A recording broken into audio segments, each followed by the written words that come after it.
morning, beautiful Hannah. This morning we'll be reading from the same book, Nourishing Traditions by Fallon. And this one is entitled Eggs. Eggs, shunned for several decades by orthodox practitioners as a high cholesterol food wrongly believed to cause coronary heart disease, the egg is making the comeback it deserves.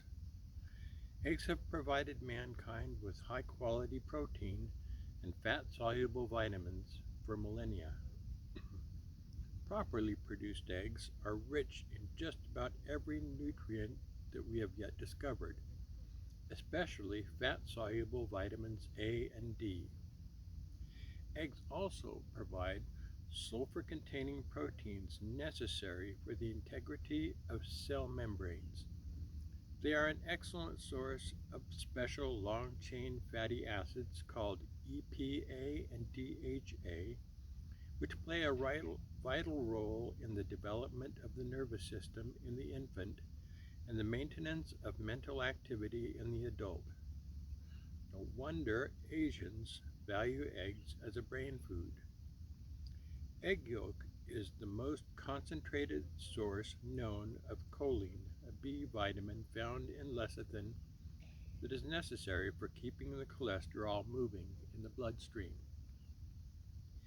It pays to buy the best quality eggs you can find. Eggs from chickens fed flax or fish meal, or better yet, pasture fed so they can eat bugs and worms. Their nutritional qualities are far superior to those of battery-raised eggs and even many so-called free-range eggs. In particular, they contain a better fatty acid profile, one in which the omega-3 and omega-6 fatty acids exist in an almost 1-to-1 ratio. But in eggs from chickens fed only grains, the omega-6 content can be as much as 19 times greater than all important unsaturated omega-3.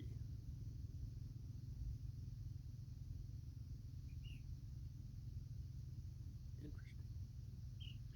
Other very long-chain and highly unsaturated fatty acids necessary for the development of the brain are found in properly produced eggs, but are almost wholly absent in most commercial eggs. Eggs from pasture-fed chickens will become more available with consumer demand. When broken into a bowl, the egg should have a dark yellow yolk that stands up in a round hemisphere. The white should have two clearly defined sections, a more viscous part surrounding the yolk and a thinner area on the perimeter. Never eat powdered eggs, a source of harmful oxidized cholesterol. What about recent publicity regarding salmonella infections from eggs? The blame for such problems lies squarely on crowded production methods that require extensive use of antibiotics in feed. Eggs from pasture-raised hens pose no danger provided they have been properly refrigerated. It's fine to eat raw egg yolks fresh. Backing up. It's fine to eat raw yolks of fresh eggs, but raw egg whites should be consumed only on occasion. Raw egg whites contain a substance called avidin, which interferes with the absorption of biotin, a B vitamin. They also contain trypsin inhibitors, which interfere with protein digestion. These anti-nutrients are neutralized by light cooking. That was fascinating. That's really interesting. And what's really interesting is this book was published back before the recent resurgence of farm fresh eggs and pasture-raised eggs. She's a bit of a pioneer in that. So, on to recipes. first recipe is called fried egg. It serves one. The ingredients are 1 egg, 1 tablespoon butter. Some advocates of politically correct nutrition warn against eating fried eggs as if they were a veritable poison. However, many children and adults as well find a poached or boiled egg unpalatable and will eat an egg that has been fried or scrambled. There is absolutely nothing harmful in frying an egg gently in butter. Melt butter in a heavy skillet over a medium flame and crack the egg into the pan. Cover it with a lid and cook gently for several minutes until the white becomes firm and the yolk somewhat thickened. Serve with hash browns, page 398. Corned beef hash, page 398. Roe cakes, page 316. Or turkey sausage, page 361. That's page 363. And any time that you would like me to go back and read those recipes on those pages, just let me know, and I'll be more than happy to do that. So recipe number 2, scrambled egg. Serves one. Ingredients are 1 fresh egg, 1 egg yolk, which is optional, 1 tablespoon cream, a pinch of sea salt, and 2 teaspoons of butter. For results that have a more pleasant texture and superior taste, add cream rather than milk to eggs for scrambling. The extra yolks makes a super scramble. Beat egg, optional yolk, cream, and salt thoroughly with a wire whisk. Melt butter in a heavy skillet. Add beaten egg mixture and stir constantly with a wooden spoon until egg is scrambled.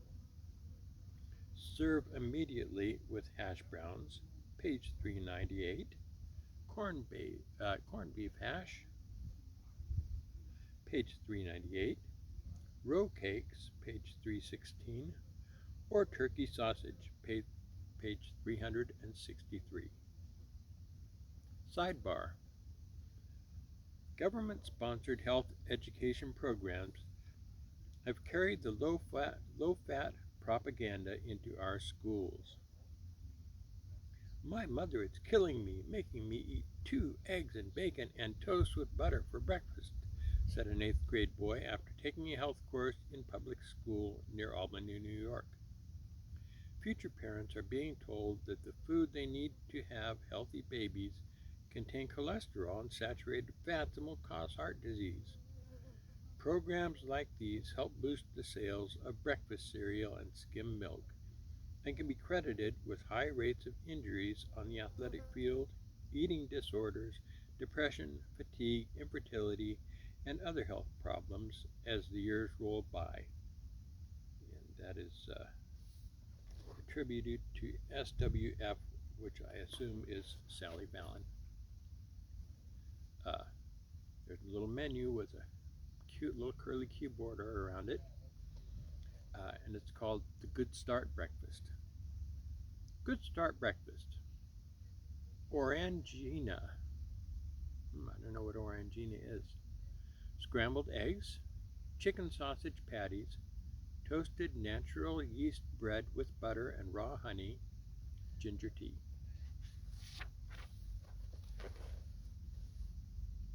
Sidebar.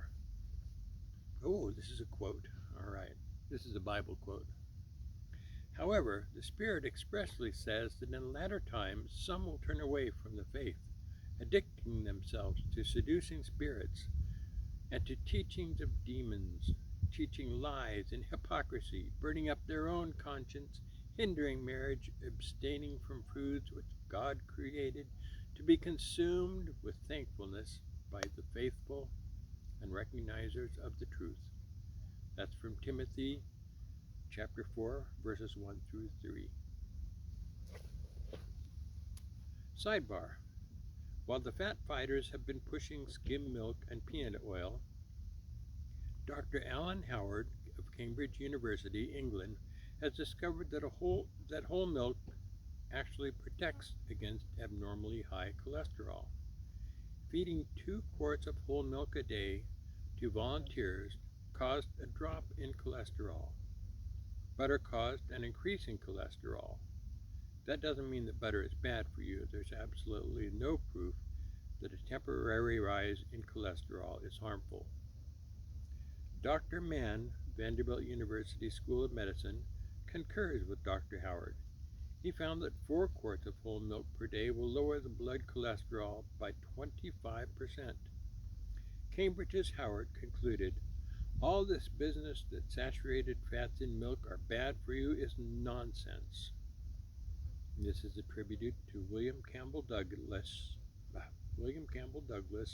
MD, from the Milk Book. Not bored yet? Okay, here's another recipe. Poached egg serves 1.